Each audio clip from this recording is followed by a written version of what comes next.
Selamat malam dan selamat datang di dalam Oase. Sebuah momen untuk setiap dari kita mendapatkan rest, sebuah istirahat dan mengalami refresh kebaharuan di dalam keseharian. Oase hari ini memasuki episode yang ke-266. Hari-hari ini kita hidup di dunia yang makin sulit dibedakan. Mana yang asli, mana yang palsu. Di toko ada barang KW super yang mirip aslinya. Di media sosial ada senyuman palsu yang disusun rapi dengan filter dan caption yang manis. Bahkan di dalam kehidupan rohani, kita pun bisa terjebak dalam penampilan luar. Terlihat rohani, tetapi hati kita kosong. Bapak Ibu, apakah kita ini termasuk si palsu-palsu itu? Apakah kasih kita kepada Tuhan dan sesama sungguh murni atau hanya sekedar rutinitas dan formalitas? Mari Bapak Ibu, kita mengambil waktu berdiam sejenak di hadapan Tuhan.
Ya Tuhan, terima kasih malam ini sekali lagi kami diizinkan datang. Berbicaralah kepada kami secara personal agar kami menyadari di balik kehidupan kami yang terlihat rohani dan baik. Apakah sungguh-sungguh ada keaslian, ada kedekatan dengan Tuhan. Terima kasih ya Tuhan, terima kasih. Hanya di dalam nama Tuhan Yesus kami berdoa. Amin. Saudara-saudara, selamat malam. Pada hari ini kita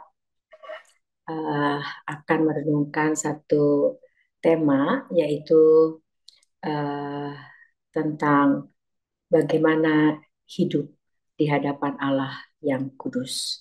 Saudara, saya akan bacakan dari Imamat pasal yang ke-20, ayat yang ke-7, demikian bunyinya. Maka kamu harus menguduskan dirimu, dan kuduslah kamu, sebab akulah Tuhan Allahmu. Ayat yang berikutnya adalah dari pasal yang ke-20, kita lihat ayat yang ke-26.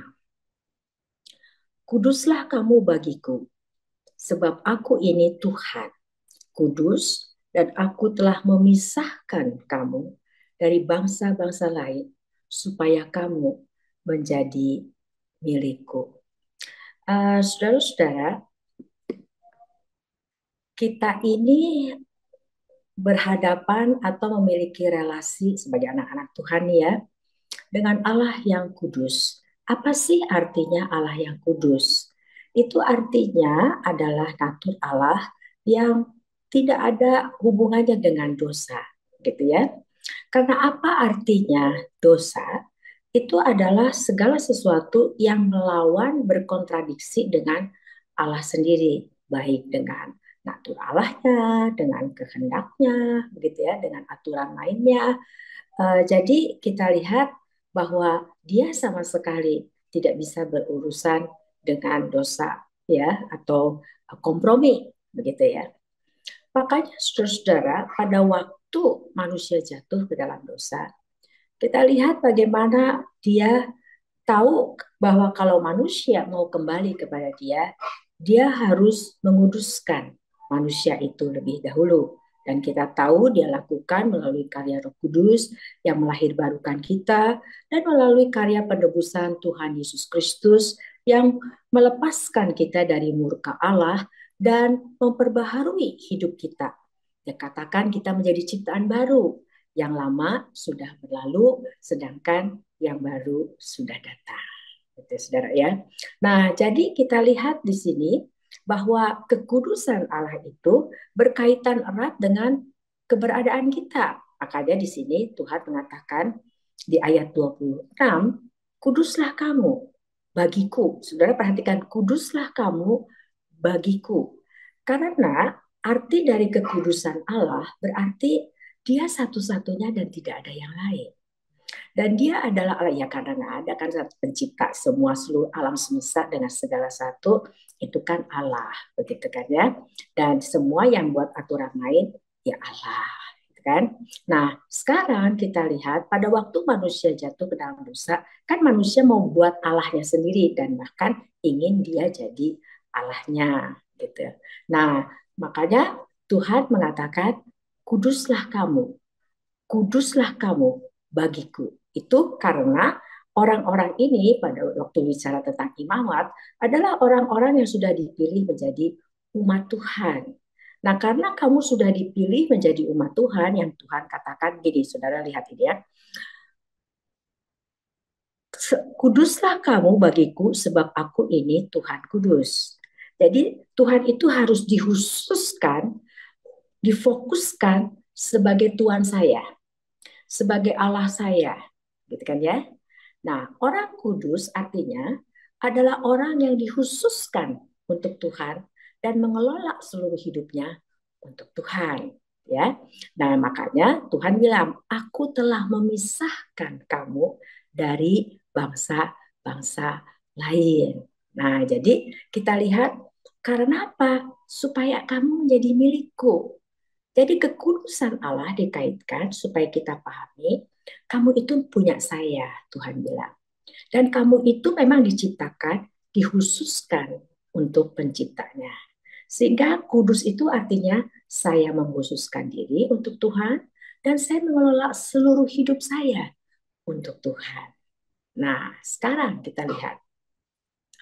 Pada waktu manusia jatuh ke dalam dosa, kita lihat bagaimana sikap manusia yang sudah jatuh ke dalam dosa pada saat dia berhadapan dengan Allah yang kudus. Contohnya, Yesaya. Pada waktu dia berhadapan dengan Allah yang kudus, Allah menyatakan diri kepada dia, lalu dia langsung sadar siapa saya. Maka dia bilang, celakalah aku. Karena dia sadar bahwa dia adalah orang berdosa. Nah, pada waktu Allah sudah menguduskan dia di dalam anugerahnya tentu saja, lalu Yesaya ini, lihat ini, sikap orang yang telah menyadari siapa dirinya, lalu di dalam anugerah Tuhan, dia dikuduskan, disucikan. Nah, lalu pada waktu Tuhan mengatakan, oke, siapa yang mau saya utus? Karena begini saudara, sifat orang, karakter orang, kalau sudah di dalam anugerah Tuhan menjadi orang kudus yang dikhususkan untuk Tuhan dan mengkhususkan diri untuk Tuhan, menyadari bahwa saya harus menjadikan dia Tuhan dan satu-satunya yang menguasai hidup saya. Dia jadi raja gitu loh ya. Dengan kata lain, dia akan sadar akan perintah Tuhan yang berbicara tentang kasihilah Tuhan Allahmu dengan segenap hati, dengan segenap jiwa, dengan segenap akal budi, dan dengan segenap kekuatan kita. Nah, firman Tuhan dengan jelas di Yohanes mengatakan, kalau kamu betul-betul sayang sama saya, maka kamu akan melakukan semua perintah saya. Nah, makanya kita lihat, saudara-saudara, Yesaya ini pada waktu Tuhan langsung mengatakan, siapa yang saya mau utus? Yesaya langsung bilang, ini saya. Dan itu sikap orang yang sudah mempunyai pengalaman perjumpaan secara khusus dengan Tuhan berdasarkan inisiatif Tuhan di dalam anugerah Tuhan dan betul-betul dia sudah menjadi anak Tuhan, maka dia menjadi orang yang selalu tersedia buat Tuhan. Saya sayang Tuhan, Tuhan suruh apapun saya siap. Begitu ya. Poinnya adalah taat. Nah, makanya pada waktu Tuhan mengatakan siapa, ya langsung siap, ini saya Tuhan siap. Kalau Tuhan mau saya pergi, gitu kan ya. Walaupun setelah Tuhan kasih tahu, katanya saya kan nanya sampai berapa, karena Tuhan bilang kamu diutus, gak ada yang akan bertobat loh, gitu kan ya. Sampai ya saya bilang sampai kapan nggak mereka bertobatnya? Ya sampai sunyi sepi dalam arti di dalam seluruh sepanjang pelayanannya saya tidak ada yang bertobat. Nah, ya saya sebagai seorang anak Tuhan, kalau dia punya relasi yang benar di dalam pengenalannya dengan Tuhan, dia sadar memang di dalam pelayanan itu kan sebenarnya faktor penentunya di Tuhan.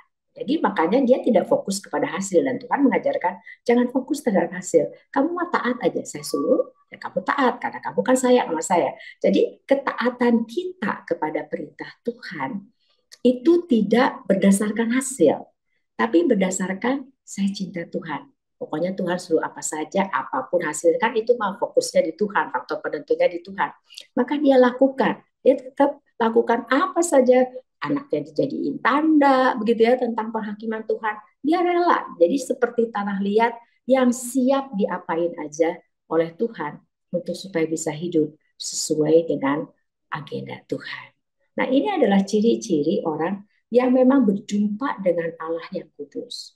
Jadi saudara ada dua hal yang perlu kita pelajari pada saat ini. Yang pertama, kalau kita adalah orang kudus yang sudah dikuduskan oleh Allah yang kudus, maka kita tahu Tuhan tidak bisa kompromi dengan dosa. Maka saudara pada saat kita tidak hidup bagi Tuhan dan melakukan segala sesuatu itu hanya untuk menyenangkan Tuhan dan sesuai dengan agenda Tuhan, seharusnya saudara terusik. Kita terusik dan terganggu dan harus berhenti. Ya, karena Tuhan bilang kalau kamu anak saya hajar. Ya. Jadi kita harus tahu bahwa Tuhan, jadi nggak boleh bilang, malah nggak apa-apa karena di tengah situasi dan kondisi dunia seperti ini nggak mungkin lah kita nggak kompromi, begitulah dengan dunia ini. Tidak bisa begitu cara berpikir seorang yang sudah dikuduskan oleh Tuhan di hadapan Allah yang kudus. Kita tahu Allah tidak kompromi, saya juga tidak kompromi, apapun resikonya. Nah itu yang kita lihat contohnya di Alkitab, apapun resikonya seperti Paulus dan apapun resikonya, pokoknya saya harus taat kepada Tuhan.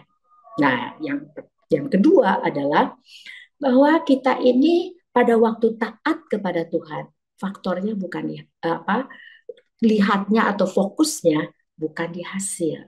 Jadi itu mah hasil mah urusan Tuhan karena Tuhan nggak akan nanya hasil. Karena apa, saudara? Seluruh kapasitas dan keberadaan kita, kesempatan itu Tuhan yang berikan. Kalau Tuhan nggak kasih kesempatan, nggak kasih kapasitas, juga kita nggak bisa ngapa-ngapain, gitu ya. Jadi Tuhan yang buka pintu, ngasih kesempatan, Tuhan yang beri kapasitas, dan Tuhan yang menentukan hasil. Jadi yang Tuhan mau hanya taat. Makanya Tuhan tanya kepada Petrus, bukan soal terus, wah dia sekarang janji deh nggak akan apa gitu. Tapi dia tanya, Petrus, kamu mengasihi saya apa tidak? Sama seperti kepada kita juga. Tuhan tidak akan tanya soal hasil karena dia yang nentuin. Maka Tuhan juga nggak nanya kepada Yesaya soal hasil. Karena kan ada yang menanam, ada yang menyiram, tetapi yang memberikan pertumbuhan adalah Tuhan. Nah makanya jadi yang Tuhan minta dari kita adalah cinta dia. Hanya dia. Jadikan dia hanya dia raja di dalam hidup saya. Jadikan dia hanya dia Tuhan yang menguasai seluruh aspek kehidupan saya. Saya hamba, saya hanya pengelola. Dan yang kedua, Tuhan saya tidak akan kompromi. Saya orang kudus, berhadapan dengan Allah yang kudus. Saya hidup di hadapan Allah. Penting sekali karena Alkitab berulang kali, kamu mesti hidup kesadaran hidup di hadapan Tuhan. Ya kan Tuhan Maha Hadir. Berarti kita selalu hidup di hadapan Tuhan. Berarti kita hidup sebagai orang kudus di hadapan Allah yang kudus. Masa kita merasa tidak apa-apa kompromi dengan dosa? Seharusnya kita segera bertobat dan memohon ampun. Apapun resikonya. Ingat, semua yang Tuhan percayakan hanya taman. Tetapi yang harus kita taati, yang cintai adalah pemilik taman. Bukan tamannya, karena itu taman yang kita kelola, tidak akan ditanya soal itu, tapi yang ditanya soal hati kita, apa tetap cinta Tuhan dan dikuasai untuk hanya ingin menyenangkan Tuhan. Mari saudara, kita diam sejenak di hadapan Tuhan untuk memeriksa hidup kita. Bagaimana selama ini kita hidup? Apakah betul saya pada waktu nyanyikan, kalau saya perhatikan di gereja, sering ya saudara ya, kalau pagi-pagi mulai ibadah dimulai dengan lagu suci suci suci. Saudara, pada waktu nyanyi itu ingat dua hal ini. Apakah saya sedang kompromi dengan dosa sebagai orang kudus? Allah suci dan dia telah menyucikan saya. Yang kedua, apakah saya sedang mencintai Tuhan dan memuliakan dia menjadi satu-satunya yang menguasai hidup saya. Dan saya hidup hanya untuk Tuhan.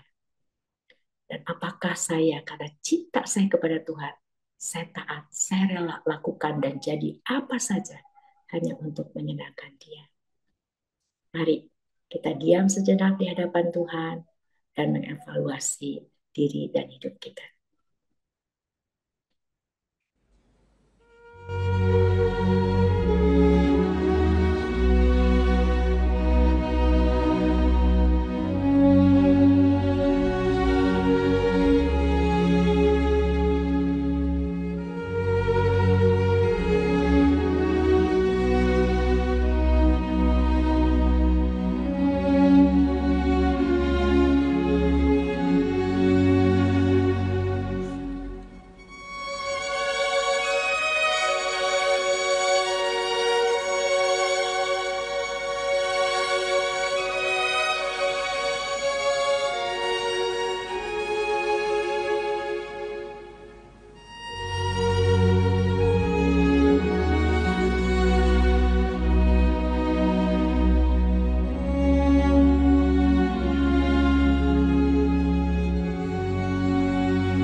Ya Tuhan, inilah kami, anak-anak-Mu. Kami tidak bisa bersembunyi di hadapan Tuhan. Kami tidak bisa bersandiwara. Kami juga tidak bisa pakai topeng apapun. Tuhan tahu siapa kami sebenarnya dan bagaimana hidup kami. Ampuni Tuhan, kami mengakui Engkau Allah yang kudus. Kami sebut-sebut bahwa diri kami telah dikuduskan oleh Tuhan. Tapi ampuni, kalau hati ini jauh dari Tuhan. Dan hati kami, hidup kami, masih kompromi dengan dosa. Dan kami menganggap tidak apa-apa. Ampuni, ampuni. Tolong kami di hadapan Engkau yang kudus. Hidup sebagai orang kudus. Yaitu orang kudus yang hidup bagi Tuhan. Dan rela dan senang kalau tidak menjadi serupa dengan dunia ini. Dalam nama Tuhan Yesus, Tuhan, tolonglah kami. Amin. Bapak Ibu, pelayanan Oase adalah pelayanan mingguan. Silakan mengikuti Oase melalui YouTube. Bapak Ibu bisa subscribe YouTube channel SMC untuk mendapatkan reminder setiap minggu malam. Demikian pelayanan Oase pada malam ini. Mari kita mengenal Allah lebih dekat hari ini dibandingkan hari kemarin. Tuhan Yesus memberkati. The Lord bless you and keep you. Make His face shine upon you and be gracious to you. The Lord turn His face toward you and give you peace.